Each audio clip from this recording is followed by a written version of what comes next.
প্রজাতন্ত্র দিবসের প্রাক্কালে মালদা জেলা জুড়ে শুরু হয়েছে পুলিশের তল্লাশি। নিরাপত্তা চাদরে মুলে ফেলা হয়েছে জেলাকে। এদিন জেলার মালদা টাউন স্টেশন, বড় বড় শপিং মল সহ একাধিক জায়গায় চালানো হয় পুলিশ কুকুর নিয়ে তল্লাশি। জেলা ও শহরের প্রবেশপথগুলিতে চলছে নাকা তল্লাশি।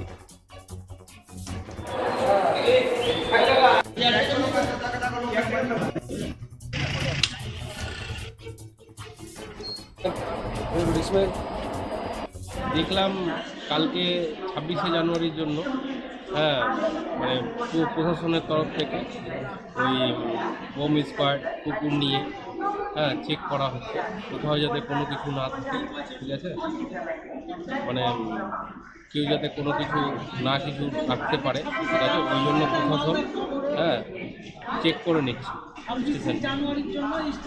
আপনার নাম? আমার নাম হচ্ছে এমডি से आया है हूँ, तो न्यू कुचबिहार तक जाऊँगा, बट मालदा टाउन में आके देख इसका जो सुरक्षा व्यवस्था देख रहा हूँ, मुझे बहुत खुशी है এবং मुझे बहुत सुरक्षा के लिए गर्व महसूस हो रहा है। না, সেটা ওই ঘটনার সত্যতা যাচাই করার ব্যাপার আছে। আর যদি এরকম আইনে থেকেই থাকে যে পঞ্চায়েত সমিতির যদি হাজবেন্ড বা কেউ পরিবারের